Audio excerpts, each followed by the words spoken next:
यथार्थ सिद्धांत सिर्फ जीवित ही मुक्तिका का आगाज करता है, क्योंकि मृत्यु में कोई हस्तक्षेप कर पाए किसी की औकात ही नहीं। मुक्ति जीवन में चाहिए स्माश्य प्रेषणी टेंशन संकल्प विकल्प सोच विचार चिंतन मनन से, जिनकी सरल सहज निर्मल बात ही समझ नहीं आती कि आत्मा परमात्मा सिर्फ इंसान की ही अस्थायी जटिल बुद्धि की उपज है। शेष सब करोड़ों अनेक प्रजातियां सृष्टि में उपस्थित हैं, जो प्रकृतिगत जीवन जी रही हैं, सिर्फ एक इंसान प्रजाति को छोड़कर, जो प्रत्येक युग काल में हमेशा भ्रमित रहा और दूसरा प्रकृति को भी दूषित करता रहा।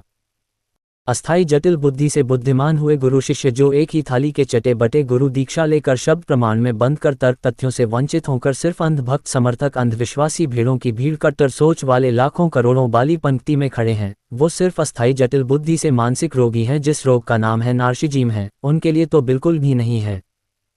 यथार्थ सिर्फ नास्तिक तर्कसंगत निर्मल खुद के अस्थायी व्यक्तित्व में से स्थायी स्वरूप से रूबरू होने की जिज्ञासा रखने वालों के लिए हैं। यथार्थ सिद्धांत सिर्फ जीवित ही उस एक स्थायी अक्ष स्वरूप में रहते हुए ऐसी अद्भुत आश्चर्यचकित समझ की, जिससे सृष्टि के अस्तित्व से लेकर खुद के स्थायी अक्ष की संपूर्ण समझ है। मेरे सिद्धांतों के आधार पर कोई भी सरल सहज निर्मल व्यक्ति खुद को समझकर, खुद से निष्पक्ष होकर, खुद के स्थायी स्वरूप से रूबरू हो जीवित ही हमेशा के लिए यथार्थ में रह सकता है। बिल्कुल ही कुछ करने को है ही नहीं, सिर्फ एक पल की समझ की दूरी है। दूसरों के लिए तो युगों सदियों से उत्सुक जिज्ञासु रहा है। अस्थायी जटिल बुद्धि से बुद्धिमान होकर सिर्फ खुद के स्थायी स्वरूप से रूबरू होने की जिज्ञासा ही नहीं पनपी एक पल के जब से अस्तित्व में आया है, और कुछ मिला ही नहीं आज तक, आज भी खोज जारी है। अस्थायी जटिल बुद्धि से बुद्धिमान होकर सिर्फ अस्थायी प्रसिद्धि प्रतिष्ठा शोहरत दौलत बेग के लिए शियातों से चक्रव्यूह रचकर छल कपट ढोंग पखंड कर सरल सहज निर्मल लोगों को अपनी अस्थायी जटिल बुद्धि से लूटने में समर्थ निपुण है। एक जाल यह है कि दीक्षा देकर शब्द प्रमाण में बंद कर तर्क तथ्यों से वंचित कर अंधभक्त बनाकर लूटना, करोड़ों लोगों का धन समय सांस प्रत्यक्ष लेना और मुक्ति सिर्फ मौत के बाद, कितना बड़ा पाखंड है। शब्द प्रमाण में बंधना की कोई प्रश्न ही नहीं पूछ सके। दामंश भी अतीत की विभूतियों द्वारा ही अस्तित्व में आया है, जो आज तक मान्यता परंपरा नियम मर्यादा के रूप में आज तक चलता आ रहा है, जो सिर्फ गुरु शब्द को ही समर्थन देता है। शिष्य हमेशा हर युग काल में सिर्फ रब परमार्थ कर्म प्रलूद के नाम पर लूटते ही रहे। स्वर परम पुरुष अमरलोक की चाचनी में आज भी धंधा जारी है।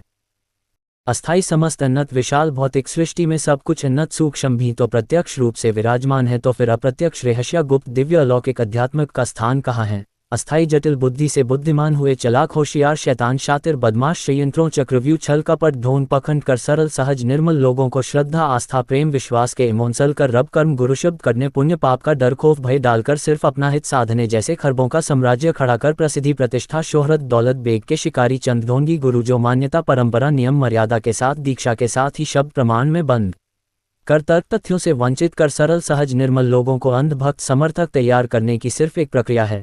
आज तक कोई भी गुरु बाबा अस्तित्व में ही नहीं आया जब से इंसान अस्तित्व में है, जो खुद से ही निष्पक्ष हुआ हो, जो अस्थाई शातिर शैतान बदमाश होशियार जटिल बुद्धि से बुद्धिमान हो। कैसे किसी सिद्धांत से निष्पक्ष हो सकता है? अगर निष्पक्ष नहीं तो हर पल बुद्धि की पक्षता में ही मौजूद होने पर किस सिद्धांत से उस पर यकीन कर सकता है? उसका तो दृष्टिकोण ही प्रथम चरण में सबर्थ साधने वाला है।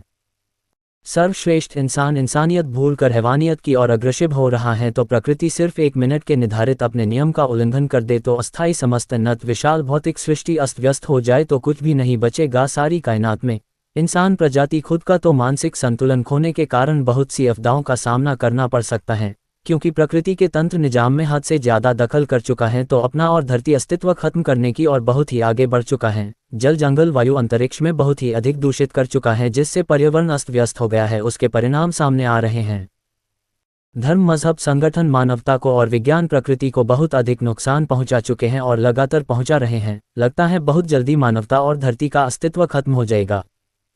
प्रकृति को कोई भी फर्क नहीं पड़ता। अनंत विशाल भौतिक सृष्टि है, अगर जिस ब्रह्मांड भी न रहे, अनंत ब्रह्मांड है, उनमें से एक ब्रह्मांड जिसमें खरबों गैलेक्सी है, एक मिल्की वे गैलेक्सी के छोटे से ग्रह के छोटे से सौर मंडल के सबसे छोटे से उपग्रह, छोटी सी पृथ्वी के हम भी दूसरी अनेक प्रजातियों में से हम इंसान भी एक हिस्सा ही है, कुछ भी अनेक प्रजातियों से अलग नहीं है।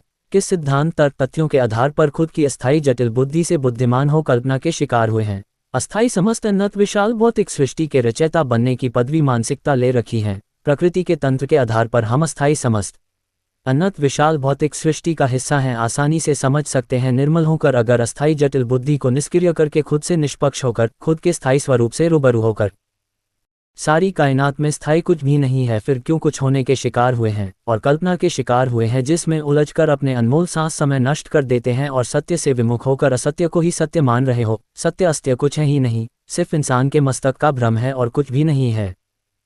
अस्थाई जटिल बुद्धि से बुद्धिमान होने पर सिर्फ अस्थाई तत्व गुण से ही आकर्षित प्रभावित होंगे। खुद को इन अस्थाई तौर पर स्थापित करने का कारण यह है कि अस्थाई समस्त नत विशाल भौतिक सृष्टि की निर्मिति भी अस्थाई जटिल तत्व गुणों से ही है। जटिलता भी तत्व है जो बहम भ्रम का एकमात्र कारण है, जिससे कल्पना में खो जाते हैं। संकल्प विकल्प सोच विचार चिंतन मनन में हर पल खोए रहते हैं।